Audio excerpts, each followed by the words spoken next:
आप सबको जय मसीह की Bible stories Hindi YouTube channel पर आप सबका स्वागत है।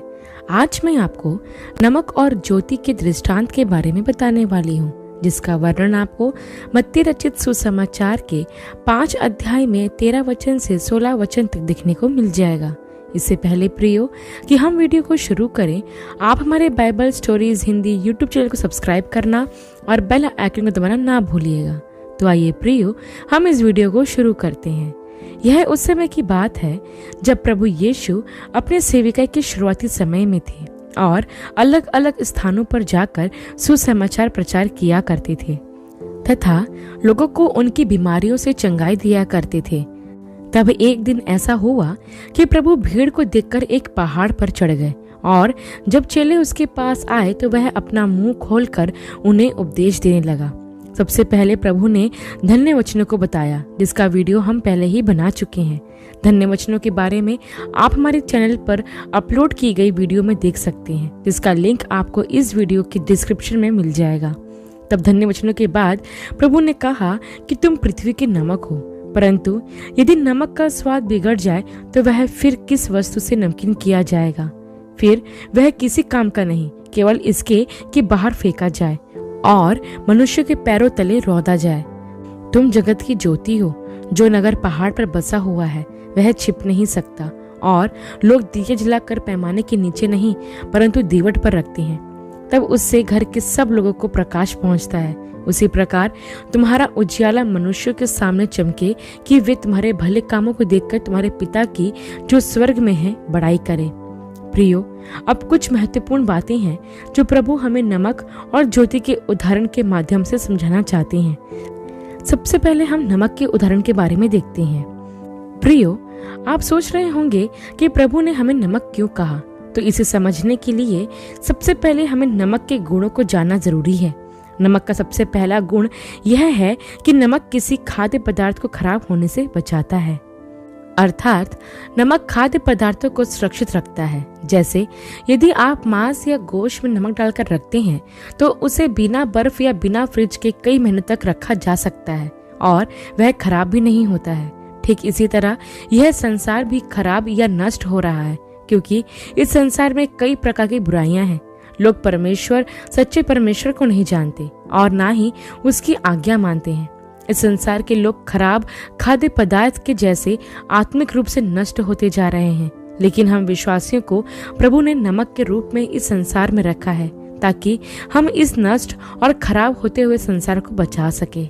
दूसरा एक और गुण जो हम नमक में देखते हैं वो यह है कि नमक खाने को स्वादिष्ट बनाता है। जैसा कि आप लोग जानते हैं कि हम खाने को चाहे कितना ही स्वादिष्ट क्यों ना बनाएं, लेकिन यदि उसमें नमक ना हो तो वो खाना हम खा नहीं सकेंगे, क्योंकि सब मसाले होने पर भी नमक के बिना उस खाने का स्वाद आता ही नहीं है। एक तरह से नमक ही है जो किसी भी खाने को स्वादिष्ट बनाता है। ठीक इसी तरह प्रभु भी हमारे जीवन से यह चाहता है कि हम दूसरों के लिए आशीष का कारण बन जाएं। जैसे नमक किसी भी बेस्वाद खाने में स्वाद ला देता है, वैसे ही हम भी पृथ्वी के नमक बनकर लोगों की हताश, निराश और दुखी जिंदगी में प्रेम, आनंद और शांति ला सके। प्रियो, हम इस संसार में नमक की तरह लोगों की जिंदगी में स्वाद ला सकते हैं। यदि हमारे आसपास कोई दुखी है तो हमारा फर्ज बनता है कि हम उनके पास जाकर उन्हें सांत्वना दें। यदि हमारे आसपास कोई मुसीबत में है तो हमारा फर्ज बनता है कि हम उनकी मदद करें, क्योंकि प्रियो, जैसे नमक खाने को स्वादिष्ट बनाता है वैसे ही हमारे द्वारा लोगों के जीवन स्वादिष्ट अर्थात आशीषित होना चाहिए। प्रियो, तीसरे एक और गुण को देखते हैं जो नमक में पाया जाता है, वो यह है कि नमक जिस भी स्थान पर डाला जाता है वहां पर अपना प्रभाव छोड़ जाता है। उसकी मात्रा बहुत थोड़ी सी होती है, परंतु वो बहुत असरदार होता है। जहां भी उसको डाला जाता है वहां वो अपना स्वाद छोड़ देता है। ठीक वैसे ही प्रियो, हम विश्वासियों का जीवन भी होना चाहिए कि हम जहां भी जाएं वहां अपना प्रभाव छोड़ दें, और ऐसा हम तभी कर पाएंगे जब हमारे जीवन में प्रभु होगा। क्योंकि इस उदाहरण में प्रभु ने यह भी कहा है कि यदि नमक का स्वाद जाता रहे तो फिर वह किस वस्तु से नमकीन किया जाएगा? फिर वह किसी काम का नहीं, केवल इसके कि बाहर फेंका जाए और मनुष्यों के पैरों में रौंदा जाए। यदि हम अपना स्वाद खो दें तो हम निरर्थक और अयोग्य हो जाएंगे। यही बात लूका के सुसमाचार में भी इस प्रकार लिखी है, यदि नमक का स्वाद बिगड़ जाए तो वह ना तो भूमि के और ना खाद के लिए काम आता है। मतलब बिगड़े हुए स्वाद वाला नमक खाद बनाने के भी काम नहीं आता है, उसका कोई मूल्य नहीं रहता, वह किसी काम का नहीं होता। यही बात ऐसे मसीही लोगों के जीवन में भी लागू होती है, जो दिखते तो मसीही हैं लेकिन उनमें स्वाद नहीं है, अर्थात प्रभु यीशु द्वारा दिया गया पवित्र आत्मा नहीं है, क्योंकि हमारा स्वाद पवित्र आत्मा से आता है। पवित्र आत्मा ही हमें नमकीन बनाता है। यदि पवित्र आत्मा हमारे अंदर है तो हम एक आत्मा और एक मन के व्यक्ति होंगे और दुनिया में हम लोगों पर एक अलग प्रभाव डालेंगे। इसके साथ ही मैं आपको यह भी बताना चाहती हूँ प्रियो, कि जब नमक किसी भी स्थान पर डाला जाता है तो वह पूरी तरह से घुल जाता है, मतलब वो अपना असर छोड़कर गायब हो जाता है। फिर हमें नमक का स्वाद तो आता है परंतु नमक दिखाई नहीं देता। जैसे आपने देखा होगा कि जब भी कोई सब्जी टेस्टी बनती है तो हम मसालों की तारीफ करते हैं, हम सब्जियों की तारीफ करते हैं, लेकिन हम कभी नमक की तारीफ नहीं करते हैं। ठीक इसी ही तरह यदि हम भी पृथ्वी के नमक हैं तो हमारे अंदर भी यही गुण होना चाहिए कि हम लोगों के जीवनों को खुशहाल बनाने के लिए उनमें घुल मिल जाएं, परंतु कभी भी तारीफ या प्रशंसा की उम्मीद ना करें। नमक भी ऐसा ही करता है, वह किसी भी चीज में घुलकर अपना प्रभाव छोड़ देता है और फिर गायब हो जाता है। वैसे ही हमें भी हमारे जीवनों में कभी भी प्रशंसा या तारीफ की उम्मीद नहीं रखना चाहिए, या फिर सिर्फ लोगों की बड़ाई पाने के लिए ही कोई काम नहीं करना चाहिए। हमें बस अपना काम करना है, फिर भले ही उस काम के लिए हमारी तारीफ हो या ना हो। अंत में एक और बात है प्रियो, जो हम नमक में देखते हैं कि कई जगहों पर नमक को पवित्र वस्तु के रूप में देखा जाता है। रोमन लोगों का कहना था कि नमक पृथ्वी के सबसे शुद्ध वस्तुओं में से एक है, क्योंकि यह सफेद है और समुद्र और सूर्य की प्राकृतिक क्रिया से बनता है। और जैसा कि आप लोग जानते हैं कि नमक को बनाने के लिए किसी भी केमिकल का प्रयोग नहीं किया जाता है, वह अपनी सृष्टि में शुद्ध होता है। ठीक वैसे ही हमें भी इस संसार में लोगों के लिए पवित्रता का एक उदाहरण बनना है, अर्थात प्रभु चाहते हैं कि जैसे नमक अपनी प्रकृति में शुद्ध होता है, वैसे ही हमारा जीवन भी शुद्ध हो और हम पवित्रता का जीवन जिएं। आखिर प्रभु यीशु ने भी अपना कीमती लहू इसलिए बहाया ताकि हमें हर एक पाप से शुद्ध कर सके। इसलिए तो यूहन्ना की पहली पत्री के 1 अध्याय के 7वें वचन में लिखा है कि प्रभु यीशु का लहू हमें सब पापों से शुद्ध करता है। प्रियो, जब हम एक विश्वासी के रूप में इस संसार में रहते हैं तो हमारे लिए यह जरूरी है कि हम इस संसार से अलग अपनी एक पहचान रखें। हमें इस संसार में रहकर प्रभु के स्वाद को जाति जाति के लोगों तक पहुंचाना है, ताकि वे लोग भी चख कर जान सके कि हमारा परमेश्वर कितना भला है। इसके बाद हम प्रभु द्वारा दिए गए अगले उदाहरण को देखते हैं। प्रियो, प्रभु ने कहा कि तुम जगत की ज्योति हो। प्रियो, हम मसीही लोग केवल नमक ही नहीं परंतु हम जगत की ज्योति भी हैं। प्रभु यीशु ने कहा था कि मैं जगत की ज्योति हूँ। हमारा प्रभु इस संसार में ज्योति होकर आया, और जब हम प्रभु यीशु को ग्रहण करते हैं, उस पर विश्वास करते हैं, तो वो ही ज्योति अर्थात प्रभु यीशु मसीह हमारे हृदय में वास करता है और हमें प्रकाशमान करता है। प्रियो, यह सारा संसार अंधकारमय है। इस संसार में पाप, बुराई और अपराध का अंधकार छाया हुआ है और हम भी पहले इसी अंधकार के गुलाम थे। इफिसियों की पत्री के 5 अध्याय के 8वें वचन में लिखा है कि तुम तो पहले अंधकार थे परंतु अब प्रभु में ज्योति हो, अतः ज्योति के संतान के समान चलो। हाँ प्रियो, हम भी पहले अंधकार थे, लेकिन प्रभु यीशु ने हमें उस अंधकार से बाहर निकाला और हमारे जीवन को अपनी ज्योति से भर दिया, ताकि इस अंधकार से भरे हुए संसार में हम प्रभु की ज्योति ले जा सके और हर एक व्यक्ति को जो अंधकार में है उसे प्रभु के पास ला सके। अब आप सोच रहे होंगे कि हम यह काम कैसे कर सकते हैं, तो आपको यह बताना चाहती हूँ प्रियो कि जैसे ज्योति अंधकार से अलग होती है, वैसे ही हमारा जीवन भी संसार के लोगों से अलग होना चाहिए। हमारे चाल चलन में, हमारे स्वभाव में, हमारे बोल चाल में, हमारे स्वभाव में भिन्नता होनी चाहिए, ताकि दूसरे लोग हमारी ज्योति को देख सके। इस उदाहरण में प्रभु ने कहा है कि जो नगर पहाड़ पर बसा हुआ होता है वह छिप नहीं सकता, और लोग दिया जलाकर पैमाने के नीचे नहीं परंतु दीवट पर रखते हैं, तब उससे घर के सब लोगों को प्रकाश पहुंचता है। इस वचन में प्रभु हमसे यह चाहते हैं कि हम अंधकार के बीच में आशा की एक किरण बनकर परमेश्वर की सेवा करें। परमेश्वर हमें ऐसे दीपक की तरह चमकने के लिए कहते हैं जिसे देखकर अंधकार में रहने वाले लोग उसकी ओर आकर्षित हो और वे ज्योति के पास अर्थात यीशु के पास आ सके। अब इस उदाहरण को और गहराई से समझने के लिए हम कुछ और बातों को देखते हैं। ज्योति के संबंध में सबसे पहली बात यह है कि ज्योति या रोशनी हमें रास्ता दिखाती है।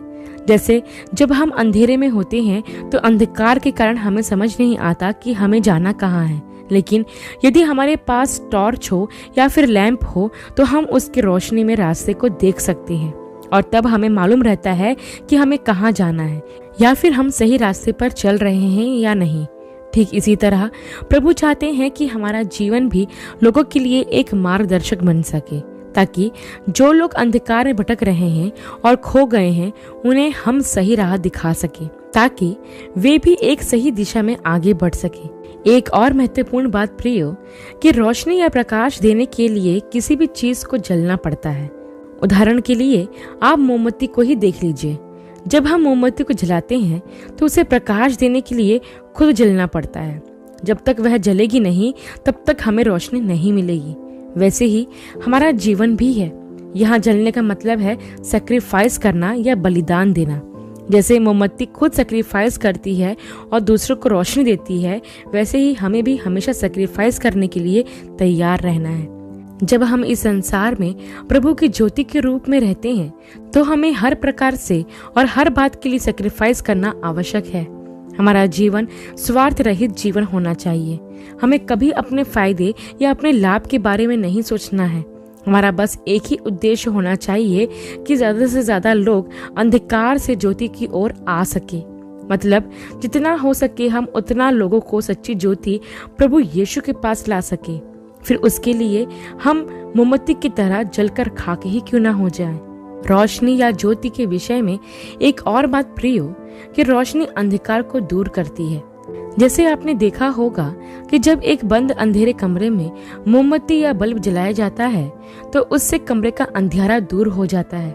कमरा रोशनी से रोशन हो जाता है और उस कमरे में कहाँ क्या रखा है हमें साफ साफ दिखाई देने लगता है। ठीक वैसे ही हमें भी अंधकार का अर्थात पाप का विरोध करना है।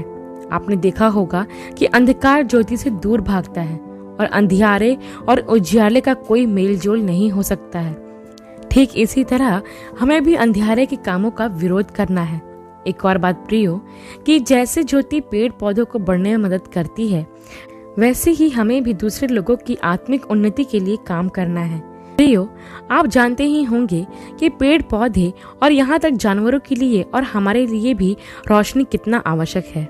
सूर्य का प्रकाश न सिर्फ पेड़ पौधों को बढ़ने में मदद करता है, बल्कि उसके प्रकाश से हमें भी शारीरिक रीति से बढ़ने में मदद मिलती है, क्योंकि सूर्य की रोशनी के द्वारा हमें विटामिन डी मिलता है। और आप जानते ही हैं कि विटामिन डी हमारे हड्डियों की ग्रोथ के लिए कितना जरूरी होता है। वैसे ही हमारे जीवन के लिए लोगों की आत्मिक उन्नति होना चाहिए। प्रभु चाहते हैं हमारे द्वारा दूसरे आशीष पाएं और प्रभु में बढ़ते जाएं। इस संसार में हमें ऐसे लोगों पर ध्यान देना है जो विश्वास में कमजोर हैं, जो अपने जीवन में प्रभु में बढ़ने का प्रयास कर रहे हैं। ऐसे लोगों को हम विश्वास में बढ़ने के लिए और आत्मिक रूप से उन्नति करने के लिए मदद कर सकते हैं। अंत में मैं एक और बात आपको बताना चाहती हूँ प्रियो, कि ज्योति हमें हर प्रकार के भय से अर्थात डर से आजाद करती है। आपने ऐसे कई लोगों को देखा होगा जिन्हें अंधेरे से बहुत डर लगता है। हम में से हर एक को अंधेरे से थोड़ा ना थोड़ा तो डर लगता ही है, क्योंकि प्रियो अंधकार डरावना ही होता है और अंधकार की तरह पाप भी भयानक है। और उसी पाप की वजह से आज कई लोग बीमारी से, मृत्यु से, कर्ज से और कई प्रकार की बातों से डरते हैं। लेकिन प्रियो, जैसे ही हम रोशनी में आते हैं वैसे ही हमारे मन से डर चला जाता है। जब हम ज्योति में होते हैं तब हमें किसी प्रकार का भय नहीं होता है।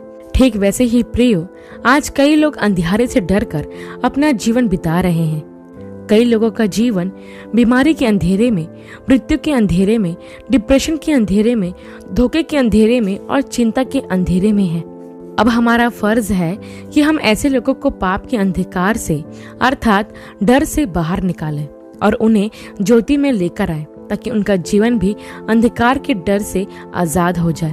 अंत में प्रभु ने कहा कि तुम्हारा उजियाला मनुष्यों के सामने चमके, कि वे तुम्हारे भले कामों को देखकर तुम्हारे पिता की जो स्वर्ग में है बड़ाई करें। हमें हमारे कामों के द्वारा हमारा प्रकाश लोगों तक पहुंचाना है, ताकि उसके द्वारा परमेश्वर की महिमा हो सके। हमें ऐसा कोई काम नहीं करना है जिससे हमारे परमेश्वर का नाम कलंकित हो।